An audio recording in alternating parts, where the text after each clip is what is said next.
Get the family, tell everyone, paint the walls pink. It's cancer and a baby girl. 18 years after my last sister arrived on the scene, my mother got pregnant and was diagnosed with cancer all at the same time. The doctors advised her to abort me to arrest the spread of the disease. But she, being a woman of sincere faith, refused. And so I was born. She had stage 2 breast cancer and underwent 2 separate mastectomies. The cancer metastasized to her bones and brain. The radiation caused further burns and an infection. So I was never nurtured close to her. I never had that maternal bond, that touch.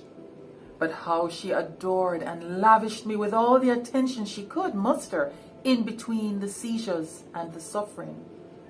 Despite her valiant fight, cancer soon became virile and she died 5 years later. When she passed, the family went to pieces. She was the nucleus, she was the glue, she was the dynamo whom everyone revolved around and idolized for more reasons than one. Thankfully, she had earlier taught me about gentle Jesus, meek and mild. So I had a very real sense that she was in heaven and boasted of the same. Yes, I had been faithfully rooted and grounded in that very Son of God. I regularly communicated with my Heavenly Father. I'd never not known the Lord. I just got derailed. I became the prodigal daughter. In hindsight, I discovered that I had developed a distorted view of Christianity. I thought you made the grade with a 51% pass mark. I thought that if your good deeds outweighed your bad, then you went to heaven. I thought if you weren't a murderer, a rapist, or a thief, that you were square with God. I also had this flawed notion of a being who expected perfection, a deity who wanted you to do your best at being independent and never to ask him for anything. I went through all the rites of the Anglican Church in my childhood, but by my teenage years, the family had fallen into the sloth of not going to church. My sisters, who now lived and raised me in Trinidad, ever so dearly loved me. I was so protected. I was so provided for. I was so sheltered. But there's nothing that can compensate for that parental love. There is a unique contribution that each parent gives the child, a special affirmation and definition of self that I lacked. So I grew up with deficiencies in terms of my own responses to faith and life. And I was to later become a product of arrested development, an immature child trapped in an adult's body. Prior to that, I had intentionally walked away from always being a goody two-shoes and deportment cup prize-winning material at school. I started testing the boundaries and limits of love. Would people continue to like or value me if I became an ordinary ne'er-do-well or rebel without a cause? However, the slippery slope and the downhill journey really accelerated when I went to university. There was so much autonomy. Everyone was doing their own thing and having all kinds of premarital sex. There were so many people going against the precepts of God. I fell into drinking and smoking and love. With the intention of getting married, I gave up my virginity. We spent every moment outside of classes together. I was strong in many facets of my life, but in his hands, I was putty.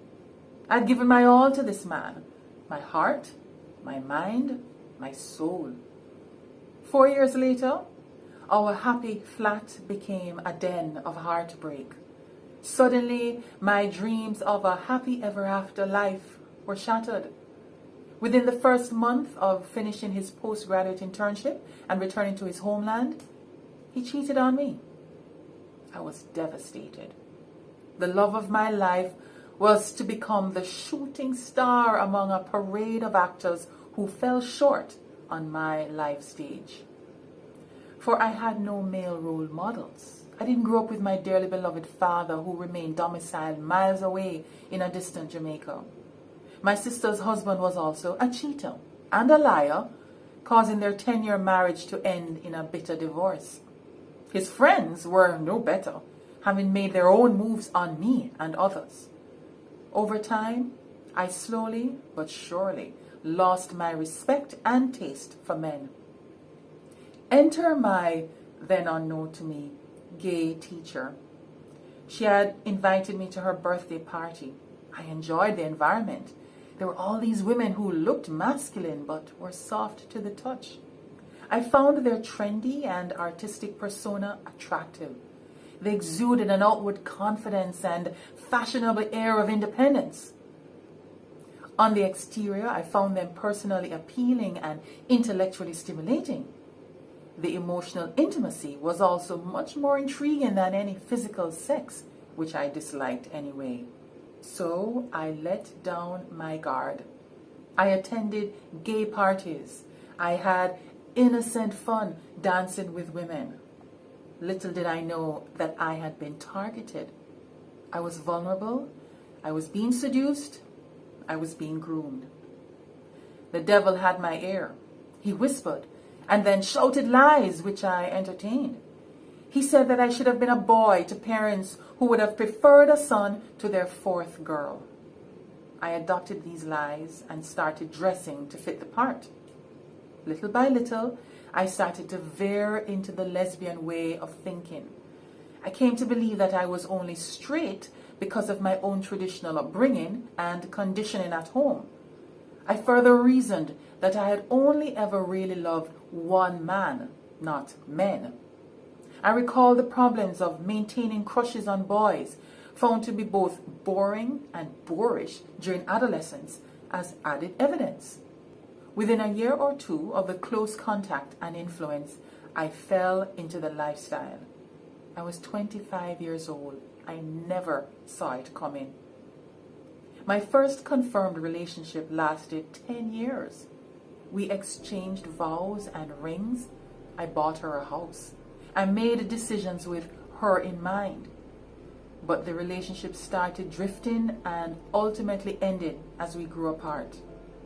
Soon after, I entered an intense, explosive, and highly toxic 2-year partnership. We were on the verge of officially getting married overseas. Alcohol and cigarettes became my constant companions. They pacified me. At work, I had been growing in wealth and stature, but was losing myself. I just lived only for myself. The world had nothing to offer that I wanted. Deep down, I courted death. I courted alternative paths to the Lord, thinking there were better ways than that prescribed in biblical Christianity. While these had the appearance of light, they were from the pit of hell. Eventually, I surmised that there was no hope. There was no future. Enter God.